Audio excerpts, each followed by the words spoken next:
Robert Stack, soon to be known as Captain Frank Murphy in Strike Force. How you doing, Bob? You got green eyes. Yeah. And you have blue eyes. You know, a little red in there, too. Captain Frank Murphy. What do you think? That show, from the little I saw, it looks like it's going to be terrific. What a great premise. Yeah, the premise is good, and the character I like, and it's different. And the main reason it's different is it wouldn't have been written for me. The producer asked the writer, he said, would you have written this show if you'd known Stack was going to play it? And he said, no way. Why? Because it's nothing like anything I've done on TV. It was set originally for a heavy-set guy, kind of sloppy, with a big dog, marries a gal he thinks is wonderful, and she turns out to be a lady of the evening who runs off with a CPA, and has an ironic sense of humor, and it's not the kind of a character that they've seen me play before. Because television, never played policeman in motion pictures, but always in television I'm a cop. Mm-hmm. This guy happens to be a cop, but he also happens to be a character I like. He's a man who is doing a very difficult job. He's a pro. He's faulted. He's got a lot of things that are not perfect about him. He's not really a hero. He's scared sometimes.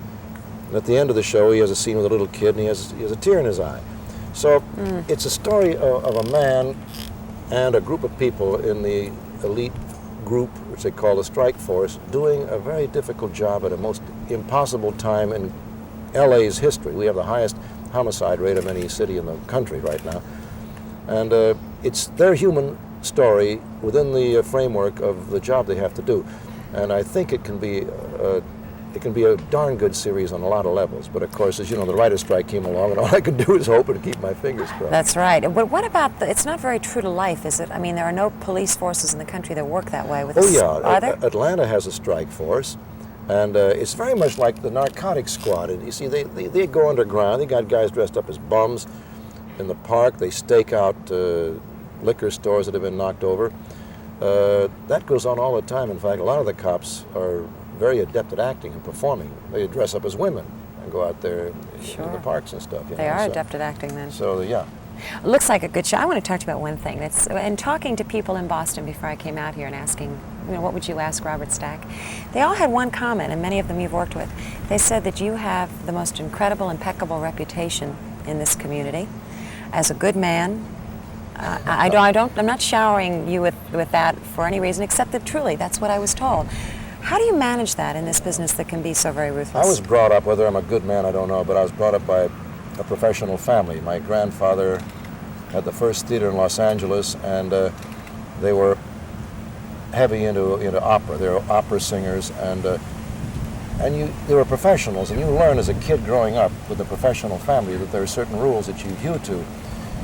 Like, for instance, when the makeup comes off, the performance stops. What that means is don't fall in love with yourself when the makeup is off, because you're just another kid in the house, and don't make noises like a movie star. And I also grew up with people like Clark Gable and Spencer Tracy, who were so good and so absolutely normal off camera. And that rubbed off on me. And also I would have been kicked right smack in the behind if I'd acted any other way. By your mother and father? By your family? Yeah, and by the whole family. And the only real applause I had in my life, they were never cruel, but nobody ever sort of said, little Bobby is wonderful, was when I got married, and Rosemary sort of applauded and thought things were great. So what I'm saying is that if you're brought up as a pro, and you learn the rules of the game, you don't trust any of it. Do the best you can, and don't believe too much of either side, good or bad. Enjoy the people that you're working with, and have a good home life, and let the good Lord take care of the rest. All right, you say that Rosemary applauds you, but I heard something about you last night. Friends, I went to dinner with them they live in Brentwood, and the woman is on the same committee for Share as Rosemary. Oh. And said that when Rosemary's involved, you take such great pride, and you're there, and you applaud her as well. Oh, sure. So does it work both ways? Oh, it's great if you get somebody, if you get a marriage that works, and this is not Debbie Loves Eddie, but if you get a marriage that works in this business, there are very few real close allegiances. There's very few people on your team, no matter what. It's always easy to have a big team, like I got a new series and everybody loves you, you know? If you fall and the show goes right down the tube, then of course you won't have the same people around naturally. But if you get a marriage that works and a family that works, then no matter how lousy you are, or no matter what happens to you, they think you're dandy. and you dig each other, and it's kind of you against the world, and that's really, I think, where the answer is. How about Charles and Elizabeth, Bob? What are your Elizabeth's- kids doing? Elizabeth's in New York, and she's, I think, going to get the cover of Vogue, and she may go back and do another soaper, which is, a soap opera.